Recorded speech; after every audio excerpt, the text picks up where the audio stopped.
Hey Sunday leaders, hey, I'm excited for what's going to continue to happen this particular Sunday. Most of our high school groups, you guys are starting off on some individual studies for your groups, and so I can't necessarily give you clear instruction. I have attached curriculum in the event that this week you're like, hey, I don't necessarily know what we're supposed to do. There is a sample curriculum that is on the idea of leadership. The lesson is on cultivating the heart of a champion and what it looks like to be a champion for a cause or for people. And the passage is based off of Hebrews 11, the Hall of Fame for Christians. And so if you don't have something to teach, you feel free to use that. If you already have a plan, the biggest thing is that please communicate with your co-leader. And so, within the groups, communicate, make sure you are all on the same page. Something that would just make Sundays kind of frustrating for everyone is if we show up and one person has a plan, the other two people don't know the plan, or the other person doesn't know the plan. So just talk about it.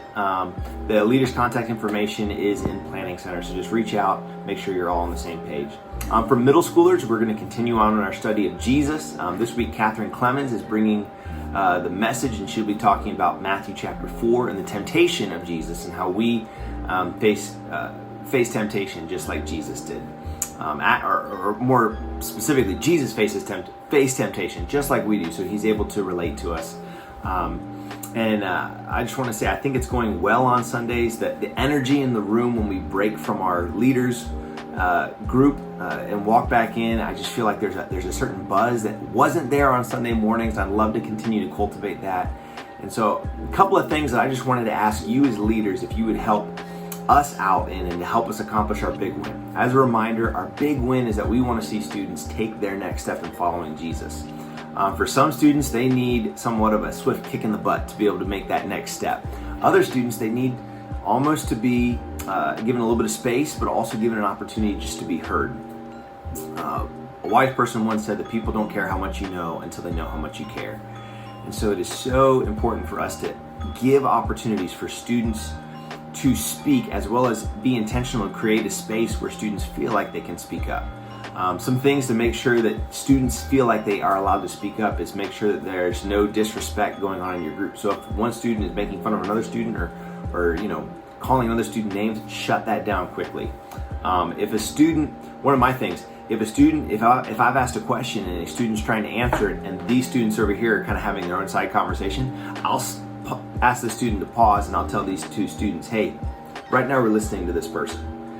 It's not just about I'm asking a question, I want to see if you know the answer. It's about us as a group coming together. And then it's also important, I want as much conversation as possible. And so asking questions, the lessons have some good questions, but just asking questions and letting students have a chance to kind of flesh it out. A good way to continue the conversation is if a student asks a question, or if they kind of say something, just to kick it back to the rest of the group and say, hey, what do you guys think about that? If a student asks like, well, what does the Bible say about this? Well, ask the rest of the group, well, what do you guys think? What does the Bible say? And let there be some awkward silence. It's okay for there to be some awkward silence, but let students kind of feel like, man, we're trying to help one another, push one another, and grow towards Christ. God has been doing some really cool things. The past couple of weeks have been really, really cool. We had our leaders party last Sunday, and it was a lot of fun. Hopefully those videos never surface, but it was a lot of fun. If you missed it, we missed being with you. But it was so cool to see you guys dress up and just to enjoy a good meal, enjoy laughing together. And I really feel like it helped our team come closer together. And then this past Wednesday, we had our invite night. We had over 132 people come out. And it was crazy. We completely redecorated the sanctuary and turned it into a glow-in-the-dark, capture the flag, sharks and minnows. It was awesome. It was a lot of fun. And I just want to say thanks to the people who made it possible for us to be able to eat. We had some really good barbecue. The biggest thing, though, is that we saw 8 people raise their hands and say, hey, I need Jesus. And so let's just continue to pray for those students. But the other thing that we need to continue to pray for, and something that I'm excited about that's happened, and that kind of the next wave.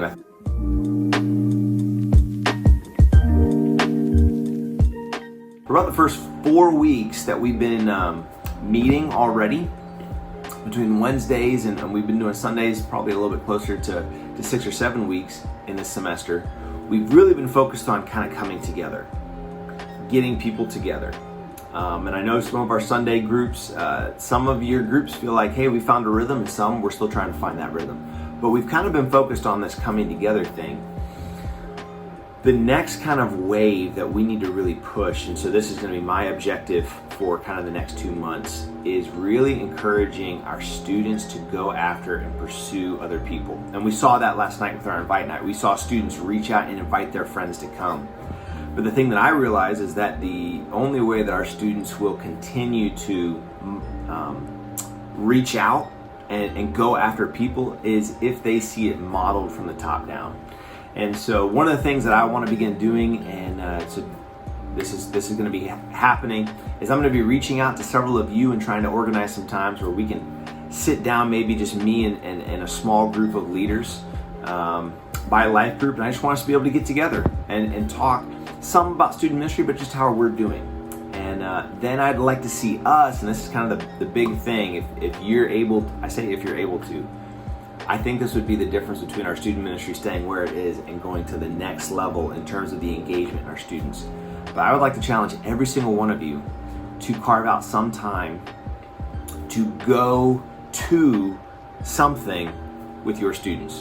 One of the easiest ways to do this is to find out, hey, do we have someone that's on the football team? You know what? Hey, as a life group, let's organize. Rather than organizing a certain party, let's all go support this person. It's easy. It's going to cost you a little bit of money. It won't cost you a whole bunch, but you don't have to plan anything. The food's already taken care of. You literally just show up, support, and that says something to the student that you're supporting. It says something to the group that you're taking with you to support them, but it also says something to their friends that are at that school, and they go, wow, like your friends from church, they came? Like, okay, what's going on there, right?